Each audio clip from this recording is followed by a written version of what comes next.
जोहार साथियों। तो झारखंड जीके का भूगोल का ये तीसरा एपिसोड है। पहले हम लोग 2 पढ़ चुके हैं। आइए देख लेते हैं कौन कौन सा पढ़ लिए हैं। सिलेबस देखिए, सिलेबस के अनुसार हम लोग पहला पढ़ चुके हैं झारखंड का भौगोलिक परिचय और झारखंड की भूगर्भिक संरचना। आज पढ़ेंगे हम लोग झारखंड का धरातलीय स्वरूप। आज झारखंड का धरातलीय स्वरूप पढ़ेंगे। हम लोग 2 पहले पढ़ चुके हैं। अगर आपने वो दोनों नहीं देखा है तो ऊपर आई बटन में लिंक आ रहा होगा, उसको क्लिक करके पहले देख लीजिए। उसके बाद आज झारखंड का धरातलीय स्वरूप देखेंगे। पहले देखिए 2 पढ़ चुके हैं, आज तीसरा है। एपिसोड 4 में हम लोग देखेंगे झारखंड की अपवाह प्रणाली। इसमें नदी का उद्गम स्थल, झरना और बहुत सारा चीज़ है नदी से रिलेटेड। इसका सहायक नदी कौन सा है, कहाँ से उद्गम होता है, ये हम लोग झारखंड की अपवाह प्रणाली में पढ़ेंगे। तो आइए आज हम लोग पढ़ते हैं झारखंड का धरातलीय स्वरूप। शुरू करते हैं पहला क्वेश्चन से। देखिए पहला क्वेश्चन है, थोड़ा और ऊपर कर लेते हैं। पहला क्वेश्चन है, झारखंड के धरातलीय स्वरूप को सामान्यतः कितने भागों में बांटा गया है। तो जो हम लोग का झारखंड है वो कितने भागों में बांटा गया है धरातलीय स्वरूप के हिसाब से। तो आइए हम लोग ऑप्शन देख लेते हैं। ऑप्शन है 4 भागों में, दूसरा ऑप्शन है 5 भागों में, तीसरा ऑप्शन है 6 भागों में और लास्ट ऑप्शन है 8 भागों में। तो इसका आंसर क्या होगा, 4 भागों में बांटा गया। हम लोग का जो झारखंड का धरातलीय स्वरूप है उसे 4 भागों में बांटा गया है। आइए एक्सप्लेनेशन में देख लेते हैं कौन कौन सा भाग है ना। इस वीडियो का यही खासियत है दोस्तों कि इसका एक्सप्लेनेशन मिलेगा। जितना भी ऑप्शन है सारा ऑप्शन के बारे में जानकारी मिलेगा और इसका एक्सप्लेनेशन देखने को मिलेगा। अगर आपके पास थ्योरी बुक नहीं भी है तो वीडियो देख के काम चल जाएगा। अगर आपके पास थ्योरी बुक है तो एक बार पढ़ लीजिए, उसके बाद लगाइए। या तो ये देखने के बाद जरूर आप थ्योरी बुक पढ़िए, उड़ान है या एग्जाम फाइटर या कोई भी झारखंड का बुक है तो एक बार पढ़ लीजिएगा। और आप लोगों ने चैनल सब्सक्राइब नहीं किया है तो प्लीज़ चैनल को भी सब्सक्राइब कर दीजिए और वीडियो को लाइक कर दीजिए। तो आइए देखते हैं एक्सप्लेनेशन इसका। झारखंड के धरातलीय स्वरूप को सामान्यतः 4 भागों में बांटा गया है ना। 4 भागों में वो कौन कौन सा भाग है। पहला पाट क्षेत्र या पश्चिमी पठार, दूसरा कौन सा है रांची का पठार, तीसरा हजारीबाग का पठार और चौथा है निचली घाटी एवं मैदानी क्षेत्र। यहाँ हजारीबाग का जो पठार है उसको 2 भागों में बांटा गया। कौन कौन सा है, ऊपरी हजारीबाग पठार और निचली हजारीबाग पठार। तो 4 कौन कौन सा है पहले एक बार और रिपीट कर लेते हैं। पहला पाट क्षेत्र या पश्चिमी पठार बोलते हैं पाट क्षेत्र को, दूसरा है रांची का पठार, तीसरा है हजारीबाग का पठार और चौथा कौन सा है निचली घाटी एवं मैदानी क्षेत्र। निचली घाटी एवं मैदानी क्षेत्र ये याद रखिए चौथा है। और हजारीबाग को 2 भागों में बांटा गया, हजारीबाग पठार को ऊपरी हजारीबाग पठार और निचली हजारीबाग पठार। उम्मीद है क्लियर हो गया होगा ये क्वेश्चन। अगला क्वेश्चन देखते हैं। क्वेश्चन नंबर 2 देखते हैं हम लोग। पाट क्षेत्र का शाब्दिक अर्थ निम्न में से क्या है। जो हम लोग का पाट क्षेत्र है सबसे ऊंचा भाग है, उसका शाब्दिक अर्थ क्या है। पाट क्षेत्र का अर्थ क्या है, ऑप्शन पहले देख लेते हैं। उथला जमीन, समतल जमीन, तस्तरी नुमा जमीन, इसमें से कोई नहीं। तो इसका आंसर क्या हो जाएगा, समतल जमीन। पाट क्षेत्र मतलब समतल जमीन। हम लोग झारखंड के आसपास हम लोग अगर समतल है उसको क्या बोलते हैं, पूरा सपाट है या पाट है पूरा। चलिए इसका एक्सप्लेनेशन देख लेते हैं। ऑप्शन 2 का क्वेश्चन नंबर 2 का एक्सप्लेनेशन देख लेते हैं।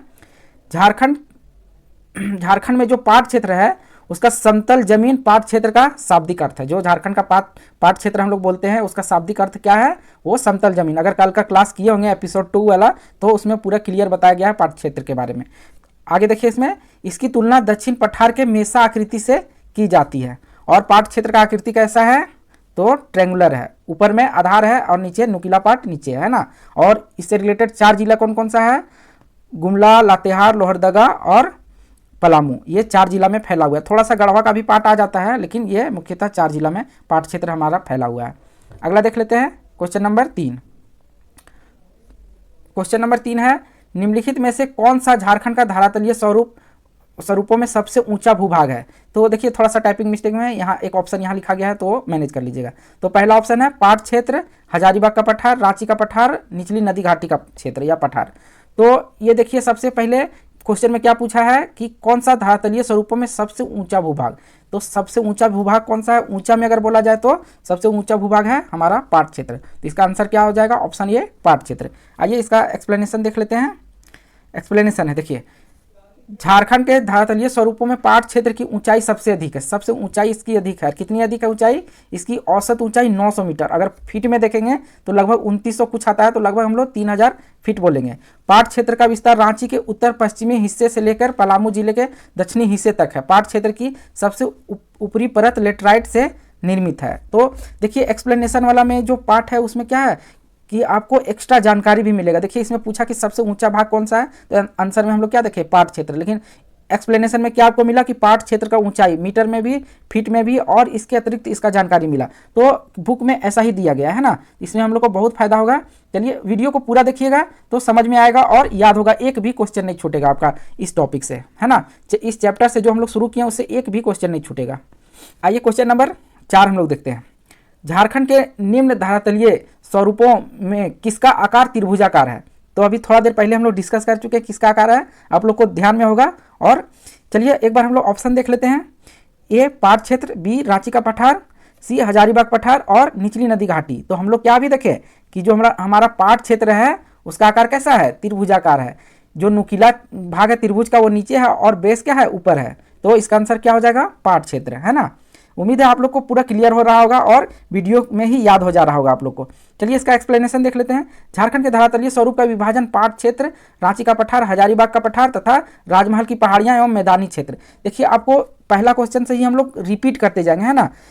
पहला में क्या था कि झारखंड का जो है धरातलीय स्वरूप उसको कितने भागों में बांटा गया है? तो वहाँ ऑप्शन क्या था? 4। लेकिन कौन कौन सा है? तो देखिए उसका एक्सप्लेनेशन में भी था और इसमें भी है। कौन कौन सा है? पाट क्षेत्र, रांची का पठार, हजारीबाग का पठार और राजमहल की पहाड़ियाँ एवं मैदानी क्षेत्र। जो निचली घाटी जो जिसको बोलते हैं वो राजमहल की पहाड़ियाँ या निचली घाटी, मैदानी क्षेत्र जो है वो है। और हजारीबाग को 2 भागों में बांटा गया, ऊपर हजारीबाग का पठार और निचली हजारीबाग का पठार। देखिए यहाँ एक चीज़ और बताया गया है, जो इस पाट क्षेत्र है उसका आकार कैसा है? त्रिभुजाकार है। इसको एक बार हटा लेते हैं। पाट क्षेत्र का आकार कैसा? त्रिभुजाकार। और शीर्ष क्या है? दक्षिण की ओर है। जो ऐसे करके बनाया गया है वो दक्षिण की ओर है और जो इसका आधार है वो उत्तर की ओर है ना। चलिए क्वेश्चन नंबर 5 देखते हैं। क्वेश्चन नंबर 5, निम्न कथनों पर विचार कीजिए। यहाँ 4 कथन दिया गया है, उसके बारे में पूछा जाएगा, है ना। चलिए पहला देख लेते हैं क्या बताया गया है। पाट क्षेत्र का ऊपरी भाग दोन तथा निचली भाग टाण कहलाता है। अगला हम लोग पहले चारों पढ़ लेते हैं, उसके बाद इसको डिस्कस करेंगे। पाट क्षेत्र की औसत ऊंचाई 720 मीटर है। अगला है उत्तरी कोयल, शंख, फुलझर आदि नदियों का उद्गम स्थल पाट क्षेत्र है। और डी है पाट क्षेत्र की प्रमुख पहाड़ियाँ सानू और सराऊ। निम्न यहाँ से थोड़ा सा मिस्टेक है, क्वेश्चन यहाँ से नीचे होगा। निम्न कथनों में कौन सा कथन सत्य होगा, है ना। तो पहले हम लोग चारों डिस्कस कर लेते हैं। पहला है पाट क्षेत्र का ऊपरी भाग दोन नहीं कहलाता, क्या कहलाता है? टाण कहलाता है। और निचली भाग क्या कहलाता है? दोन कहलाता है। तो यहाँ उल्टा लिख दिया है तो ये गलत हो गया। दूसरा देखते हैं कि पाट क्षेत्र की औसत ऊंचाई। हम लोग इसका पिछला क्वेश्चन का एक्सप्लेनेशन में देख चुके हैं कि पाट क्षेत्र का औसत ऊंचाई कितना है? 720 नहीं है, कितना है? 900 मीटर है। 900 मीटर है ना। और अगला ऑप्शन देख लेते हैं, ऑप्शन सी। ऑप्शन सी सही है। उत्तरी कोयल, शंख और फुलझर आदि नदियों का उद्गम स्थल पाट क्षेत्र है। और पाट क्षेत्र की प्रमुख पहाड़ियों में से एक सानू और सराऊ, ये दोनों पहाड़ी पाट क्षेत्र का हिस्सा है ना। तो क्या हो जाएगा इसका आंसर? इसका ऑप्शन हो जाएगा डी। सी और डी सही है हम लोग का। आइए इसका एक्सप्लेनेशन देख लेते हैं। पाट क्षेत्र का ऊपरी भाग टाण और निचली भाग दोन कहलाता है। ये पहला ऑप्शन गलत था।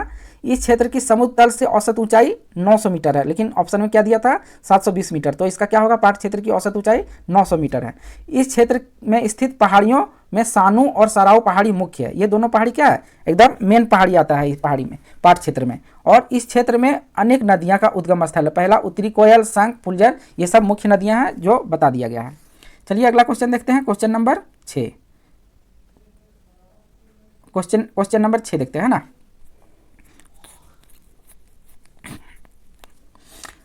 क्वेश्चन नंबर 6 पढ़ते हैं। निम्न में से पाट क्षेत्र की सबसे ऊंची चोटी का क्या नाम है? पाट क्षेत्र है उसमें से 3 सबसे ऊंची चोटी है ना। पाट क्षेत्र के बारे में बोला गया, झारखंड के बारे में नहीं, ये ध्यान रखिएगा। तो पाट क्षेत्र की सबसे ऊंची चोटी कौन सा? ऑप्शन देख लेते हैं। नेत्रहाट, दूसरा है पारसनाथ, जमीरा पाट, गणेशपुर पाट। तो सबसे पाट क्षेत्र का सबसे ऊंची चोटी कौन सा है? नेत्रहाट है। हम लोग का आंसर क्या हो जाएगा? नेत्रहाट। उसके बाद कौन सा है पाट क्षेत्र के अंदर? गणेशपुर पाट। और उसके बाद आएगा जमीरा पाट। अभी इसका ऊंचाई भी देखेंगे कितना है एक्सप्लेनेशन में। और अगर झारखंड की सबसे ऊंची चोटी पूछा जाता है तो क्या होता है? पारसनाथ, है ना। तो चलिए एक्सप्लेनेशन में देख लेते हैं कि नेत्रहाट का कितना है। नेत्रहाट का 1180 होगा। देखिए यहाँ एक्सप्लेनेशन में पाट क्षेत्र की सबसे ऊंची चोटी नेत्रहाट पाट है ना। इसकी ऊंचाई कितनी है? जिसकी ऊंचाई 1180 मीटर है। और दूसरा क्या बोले थे? गणेशपुर पाट है जिसकी ऊंचाई 1171 मीटर है। और इसके बाद 1142 मीटर जमीरा पाट का है। ये ध्यान रखिए, हो सकता है क्वेश्चन में पूछ दे कि नेत्रहाट की जो सबसे ऊंची चोटी है उसकी ऊंचाई कितनी है। तो कितना है? 1180 मीटर। और पारसनाथ का कितना है? 1365 मीटर। 1365 मीटर है पारसनाथ पहाड़ की ऊंचाई। और पाट क्षेत्र का सबसे ऊंची चोटी नेत्रहाट, उसका कितना है? 1180। चलिए अगला क्वेश्चन देख लेते हैं।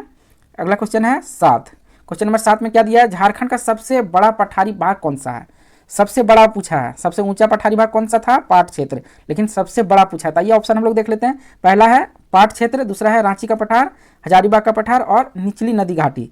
तो सबसे ऊंचा अगर बोला जाए तो क्या होगा, पाट क्षेत्र, लेकिन सबसे बड़ा पूछा है तो क्या होगा, रांची का पठार। रांची का पठार सबसे बड़ा होगा, इसका आंसर क्या होगा, रांची का पठार, बी ऑप्शन होगा, है ना। आइए इसका एक्सप्लेनेशन देख लेते हैं।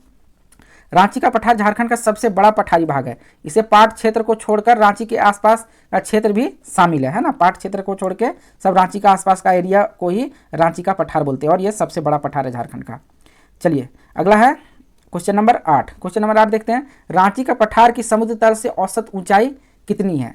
रांची का पठार का औसत ऊंचाई कितनी है, तो पहला ऑप्शन है 720 मीटर, 600 मीटर, 400 मीटर और 900 मीटर। तो इसका ऑप्शन के आंसर क्या हो जाएगा, 600 मीटर, है ना। 600 मीटर इसका आंसर हो जाएगा। रांची का पठार का जो औसत ऊंचाई है वो 600 मीटर है और 900 मीटर क्या था, ये पाट क्षेत्र का औसत ऊंचाई था। आइए एक्सप्लेनेशन में देखते हैं। एक्सप्लेनेशन में थोड़ा सा ये मिस्टेक है, यहाँ 600 होगा, है ना, ये मैनेज कीजिएगा, 600 होगा। रांची के पठारी थोड़ा सा यहाँ टाइपिंग मिस्टेक है ना। तो इतना मोटा मोटी याद रखना है कि रांची का जो औसत ऊंचाई है समुद्र तल से वो कितना है, पठारी यहाँ होगा, रांची के पठार का समुद्र तल से औसत ऊंचाई कितना है, 600 मीटर। चलिए अगला क्वेश्चन देखते हैं। क्वेश्चन नंबर 9, रांची के पठार की आकृति कैसी है। पहला ऑप्शन है चौरस, त्रिभुजाकार, आयताकार, इनमें से कोई नहीं। तो इसका आंसर क्या हो जाएगा, चौरस। त्रिभुजाकार कौन सा था, पाट क्षेत्र। चलिए इसका एक्सप्लेनेशन देख लेते हैं। इसमें छोटा सा एक्सप्लेनेशन है, रांची के पठार का आकृति कैसा है, तो चौरस है। चलिए क्वेश्चन नंबर 10 देख लेते हैं। क्वेश्चन नंबर 10, निम्न कथनों पर विचार कीजिए। कौन कौन सा कथन है, बूढ़ाघाघ जलप्रपात, हुंडरू जलप्रपात, सदनी घाघ जलप्रपात और घघरी जलप्रपात। तो इसके बारे में क्या पूछा है कि निम्न में से किसका निर्माण रांची पठार से उद्गम नदियों में हुआ है। तो ये चारों ऑप्शन क्या है, ये चारों सही है, ये चारों ही रांची के पठार से ही होता है। तो इसका आंसर क्या हो जाएगा, इनमें से सभी। क्या हो जाएगा, इनमें से सभी। आइए एक्सप्लेनेशन देख लेते हैं। रांची के पठारी भाग से कई नदियाँ निकलती है जो पठार के किनारों पर खड़ी जो ढाल है, ये ढाल यहाँ है, ढाल के कारण झरनों जलप्रपातों का निर्माण करती है। इसे बूढ़ाघाघ, हुंडरू, सदनी घाघ, घघरी, दसम, जोन्हा, जोन्हा को ही गौतम धारा कहते हैं, आदि प्रमुख है ना। तो इसका उद्गम स्थल कहाँ है, रांची का पठार। चलिए क्वेश्चन नंबर 11 देखते हैं। हजारीबाग का पठार दो भागों में विभाजित किया जाता है, ऊपरी हजारीबाग का पठार तथा निचली हजारीबाग का पठार। ये दोनों पठार किस नदी के कटाव के कारण अलग होता है। जो हजारीबाग का पठार वो दो भागों में बांटा गया, ऊपरी हजारीबाग का पठार और निचली हजारीबाग का पठार। तो इसको कौन दो भागों में बांटता है, कौन नदी घाटी। तो ये ऑप्शन थोड़ा ऊपर कर लेते हैं। तो इसका आंसर क्या हो जाएगा, दामोदर नदी। दामोदर नदी ही दोनों को विभाजित करती है। चलिए इसका एक्सप्लेनेशन देख लेते हैं। झारखंड के धरातलीय स्वरूप के सामान्यतः 4 भागों में बांटा गया, ये हम लोग देख लिए हैं, जिसमें से हजारीबाग का पठार है। हजारीबाग का पठार दो भागों में कौन बांटता है, दामोदर घाटी के कटाव के कारण हजारीबाग का पठार दो भागों में विभाजित हो जाती है। पहला ऊपरी हजारीबाग का पठार और निचली हजारीबाग का पठार। तो इस क्वेश्चन का मेन क्या था कि ये जो ऊपरी हजारीबाग का पठार है और निचली हजारीबाग का पठार है उसको दो भागों में कौन सा नदी बांटती है, तो दामोदर नदी बांटती है। कौन सा नदी, ये दामोदर नदी बांटती है। चलिए अगला क्वेश्चन देख लेते हैं। क्वेश्चन नंबर 12, ऊपरी हजारीबाग के पठार की औसत ऊंचाई कितनी है। ऊपरी हजारीबाग बोला है ना, ऊपरी हजारीबाग का जो पठार है उसकी औसत ऊंचाई कितनी है। पहला ऑप्शन देख लेते हैं, 720 मीटर, 600 मीटर, 900 मीटर और 400 मीटर, 420 मीटर। तो इसका आंसर क्या हो जाएगा, 600 मीटर। हजारीबाग का पठार का औसत ऊंचाई, ऊपरी हजारीबाग का पठार का औसत ऊंचाई कितना है, 600 मीटर, है ना। चलिए इसका एक्सप्लेनेशन देख लेते हैं। ऊपरी हजारीबाग पठार की औसत ऊंचाई 600 मीटर है, जबकि निचली हजारीबाग पठार के औसत ऊंचाई कितना है, 450 मीटर। ये ध्यान रखिएगा, ऊपरी हजारीबाग पठार का 600 मीटर और निचली हजारीबाग पठार का औसत ऊंचाई 400 मीटर। उम्मीद है कि पूरा वीडियो देखते देखते ही सारा क्वेश्चन का आंसर याद हो रहा होगा और इससे रिलेटेड जितना भी एक्सप्लेनेशन है बार बार आने से या रिपीट करने से क्या होगा, दिमाग में फिक्स हो जाएगा। इसके बाद आप अगर जाके थ्योरी बुक पढ़िएगा तो पूरा कंप्लीट हो जाएगा और एग्जाम में इम्प्लीमेंट कर पाइएगा। आइए क्वेश्चन नंबर 13 देखते हैं। क्वेश्चन नंबर 13 क्या है, झारखंड के निचली हजारीबाग पठार की समुद्र तल से औसत ऊंचाई कितनी है। देखिए एक्सप्लेनेशन पिछला देखे हम लोग। चलिए ऑप्शन देख लेते हैं पहले, 720 मीटर, 600 मीटर, 420 मीटर और 450 मीटर। तो हम अभी पिछला क्वेश्चन का एक्सप्लेनेशन हम लोग देखे तो कितना है, इसका थोड़ा सा ऊपर कर लेते हैं। कितना होगा, 450 मीटर। निचली हजारीबाग का ऊंचाई कितना है, निचली हजारीबाग पठार का औसत ऊंचाई कितना, 450 मीटर। ऊपरी हजारीबाग का पठार का औसत ऊंचाई कितना है, 600 मीटर, है ना। रिपीट करते जाइएगा, जितना बार रिपीट कीजिएगा उतना याद होगा। चलिए एक बार और पढ़ लेते हैं। ऊपरी हजारीबाग पठार का औसत ऊंचाई कितना है? 600 मीटर। और निचली हजारीबाग पठार का औसत ऊंचाई कितना है? 450 मीटर। बार बार रिपीट करने से याद होता है ना। चलिए क्वेश्चन नंबर 14 देखते हैं। पारसनाथ की पहाड़ी झारखंड के किस धरातलीय स्वरूप में स्थित है? पहला ऑप्शन देखते हैं, ऊपरी हजारीबाग का पठार, निचले हजारीबाग का पठार, यहाँ पठार होगा पाट क्षेत्र, और तीसरा है लास्ट है रांची का पठार।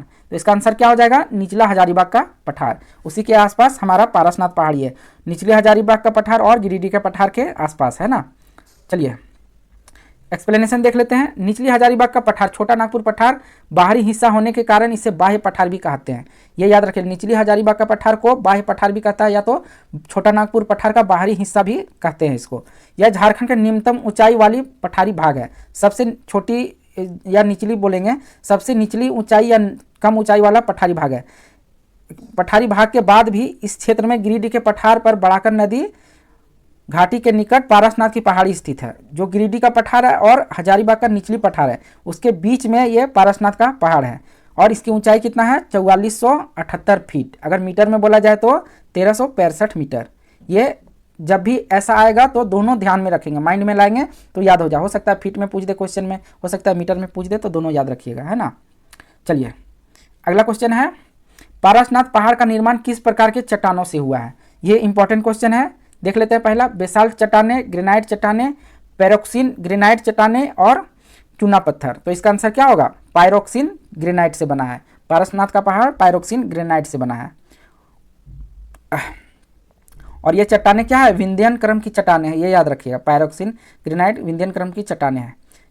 चलिए यहाँ देखिए, पारसनाथ की पहाड़ी अत्यंत कठोर पायरोक्सिन ग्रेनाइट से निर्मित है। एक्सप्लेनेशन देख लिए। क्वेश्चन नंबर 16 देखते हैं, जल्दी जल्दी खत्म करते हैं। चलिए, निचली नदी घाटी एवं मैदानी क्षेत्र की समुद्र तल से औसत ऊंचाई कितनी है? जो निचली नदी घाटी है, जो झारखंड का धरातलीय स्वरूप है, उसको 4 भागों में बांटा गया है। वो चौथा भाग क्या है? निचली नदी घाटी और मैदानी क्षेत्र। इसकी औसत ऊंचाई कितनी है? तो ऑप्शन देख लेते हैं, 150 मीटर, 150 से 300 मीटर, 450 मीटर और 420 मीटर। तो इसका आंसर क्या होगा? 150 से 300 मीटर, है ना। चलिए इसका एक्सप्लेनेशन देख लेते हैं। झारखंड की निचली नदी घाटी और मैदानी क्षेत्र की समुद्र तल से औसत ऊंचाई कितनी है? 150 से 300 मीटर। इस क्षेत्र में राजमहल की पहाड़ी स्थित है। कैमूर बिहार के पहाड़ी क्षेत्र का विस्तृत भाग है। जो कैमूर है वो बिहार तक ये फैला हुआ है। तो पहला हम लोग 4 भाग देखे थे। पहला भाग कौन सा था? पाट क्षेत्र, उसकी औसत ऊंचाई कितनी है? 900, है ना। एक बार रिपीट कर लेते हैं, रिमाइंड कर लेते हैं क्वेश्चन में। दूसरा था रांची का पठार, वो कितना ऊंचा है? 600। तीसरा है हजारीबाग का पठार, हजारीबाग का पठार कितना ऊंचाई था? लगभग 450। और लास्ट है सॉरी, हजारीबाग का पठार 2 है ना। ऊंचली हजारीबाग का पठार कितना है? 600 मीटर, और निचली हजारीबाग का पठार 450 मीटर है। और जो लास्ट है निचली नदी घाटी और मैदानी क्षेत्र, उसकी ऊंचाई कितनी है? औसत ऊंचाई 150 से 300 मीटर तक है ना। चलिए, उम्मीद है याद हो रहा होगा पूरा क्वेश्चन आप लोगों को। अगला क्वेश्चन देखते हैं, क्वेश्चन नंबर 17। क्वेश्चन नंबर 17 है, राजमहल की पहाड़ी लगभग कितने क्षेत्रों में फैली हुई है? कितना क्षेत्र है राजमहल की पहाड़ी का? पहला ऑप्शन है 1000 वर्ग किलोमीटर, 2000 वर्ग किलोमीटर, 4000 वर्ग किलोमीटर और 3000 वर्ग किलोमीटर। तो इसका आंसर क्या हो जाएगा? 2000 वर्ग किलोमीटर। आइए एक्सप्लेनेशन देख लेते हैं। राजमहल की पहाड़ी का विस्तार दुमका, देवघर, गोड्डा, पाकुड़ का पश्चिमी भाग एवं साहेबगंज का मध्यवर्ती व दक्षिण भाग में है, जो लगभग 2000 वर्ग किलोमीटर में फैला है। तो याद रखिएगा, राजमहल की पहाड़ी का विस्तार जो है वो 2000 वर्ग किलोमीटर में फैला है। अगला क्वेश्चन है क्वेश्चन नंबर 18। क्वेश्चन नंबर 18 देख लेते हैं। राजमहल की नुकीली पहाड़ियों को क्या कहा जाता है? देखिए, राजमहल की पहाड़ी 2 भाग होगा, एक नुकीली होगा, एक गुबंदनुमा होगा। तो सब नुकीली पहाड़ी को क्या बोलते हैं? टोंगरी। इसका ऑप्शन है दोन, टाण, टोंगरी और डोगरी। तो इसका क्या बोलेंगे? इसका आंसर, राजमहल की पहाड़ी का जो नुकीला पहाड़ी होता है उसको टोंगरी बोलते हैं। आइए इसका एक्सप्लेनेशन देख लेते हैं। निचली नदी घाटी और मैदानी क्षेत्र में कहीं कहीं छोटी पहाड़ियाँ मिलती है, तो कहीं नुकीली पहाड़ियाँ मिलती है, उसे टोंगरी कहा जाता है। जो नुकीली पहाड़ी रहती है उसे टोंगरी कहते हैं, और गुंबदनुमा रहता है पहाड़ी, उसको डोंगरी कहते हैं, ना। चलिए अगला क्वेश्चन देख लेते हैं। देखिए अगला क्वेश्चन वही आ गया है ना, कि झारखंड के राजमहल, जो झारखंड में राजमहल की पहाड़ी है उसका गुंबदनुमा पहाड़ी को क्या कहते हैं? पहला ऑप्शन है दोन, दूसरा टाण, सी टोंगरी और डी डोंगरी। तो टोंगरी किसको बोलते हैं? नुकीला पहाड़ को, और डोंगरी किसको बोलते हैं? गुंबदनुमा पहाड़ को। तो इसका ऑप्शन क्या होगा? डी। आइए क्वेश्चन नंबर 20 देख लेते हैं हम लोग। आइए क्वेश्चन नंबर 20 हम लोग देख लेते हैं।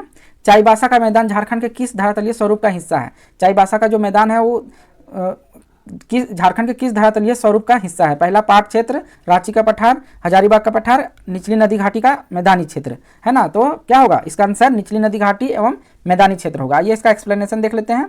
एक्सप्लेनेशन है, चाईबासा का मैदान निचली नदी घाटी एवं मैदानी क्षेत्र का हिस्सा है। जो चाईबासा का मैदान है वो निचली नदी घाटी और मैदानी क्षेत्र का हिस्सा है। धरातलीय स्वरूप को 4 भागों में बांटा गया था। चौथा भाग क्या था? निचली नदी घाटी एवं मैदानी क्षेत्र, और चाईबासा इसी के अंदर आता है। चाईबासा का मैदान पश्चिमी सिभू के मध्यवर्ती भाग में स्थित है। यह उत्तर में दलमा की श्रेणी, दक्षिण में कोल्हान की पहाड़ी, पश्चिम में सारंडा एवं उत्तर पश्चिम में पोरहाट की पहाड़ी से घिरा हुआ है ना। तो आप लोग को उम्मीद है सारा क्वेश्चन याद हो गया होगा, है ना। तो सबसे पहले देख लीजिए, अगर आप लोगों ने नहीं पढ़ा है तो एक बार और रिक्वेस्ट करेंगे, ये दोनों पढ़ लीजिए, है ना। झारखंड का भौगोलिक परिचय, झारखंड की भूगर्भिक संरचना, उसके बाद आज हम लोग धरातलीय स्वरूप कर लिए हैं, और कल का क्लास में हम लोग कंप्लीट करेंगे झारखंड की अपवाह प्रणाली। तो चैनल को जरूर सब्सक्राइब कर लीजिए और एक बुक खरीद लीजिए। जिस तरह यहाँ MCQ होते जा रहा है चैप्टर वाइज, उसी तरह आप लोग पढ़ते जाइए। अगर नोट्स बनाना है, क्वेश्चन लिखना है, तो कॉपी में आप लोग नोट कर सकते हैं। तो वीडियो अच्छा लगा होगा तो चैनल को जरूर सब्सक्राइब कीजिए, वीडियो को लाइक कीजिए। मिलते हैं अगला वीडियो में। जय हिंद, जय भारत, जोहार झारखंड।